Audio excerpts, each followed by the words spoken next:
When the department started, it took a tremendous amount of work to keep this department up. And those people had foresight to look down the road and prepare for that.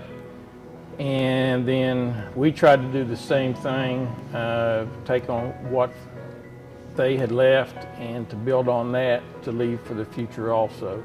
The equipment really improved, not only fire trucks and ambulances, but personal protective gear improved, the firefighting equipment, new technology. There were some really major changes that come around in the 80s and 90s. 9/11 changed all public service agencies. Volunteers were again pressed into a role that paid departments were pressed into too, but there were some things that come out that we had to gear up for, specialized training for different things. And everybody always says, well, it can't happen here. But those are the things that, maybe not on the biggest scale, but those are the things that can happen. And that's true today. Just recently, the plane that crashed on 75. That was something that we've trained for years. And here again, through the association and pre-planning and so forth, as far as the response to that plane crash, there was no problems. There was a study done back in it was in the late 70s, early 80s. And for safety reasons, this is the color that stands out in night.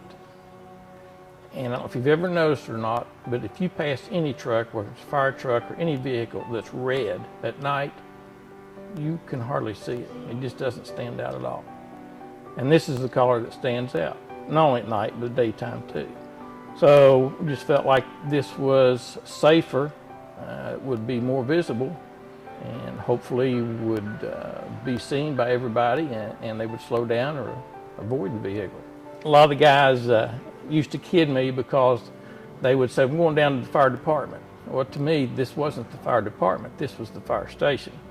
The fire department was the trucks, the building, the members, and most of all, the community. Because without the community, this department wouldn't be here. You know, we weren't doing it for the personal financial part anyway, it was for the community. And every guy down here, that's the reason we're here, is for the community, not anything personal, because you definitely don't get anything financially personal out of it. All you get is just some personal satisfaction that maybe you've helped somebody or done something good for the community.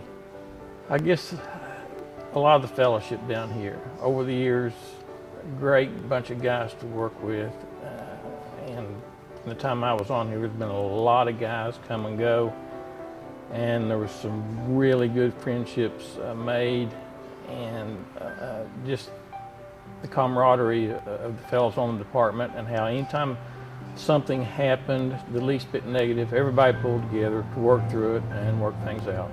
And I think that's one of the biggest things I miss right now is the people down here. Since I was 5 years old, I've been around this department, and I always looked up to Dad, and not just Dad, but other members of the department when they first started this. I saw how much work went into it and what it took, and this was something I always wanted to do. And I just would hope that I did a halfway decent job in following what he did.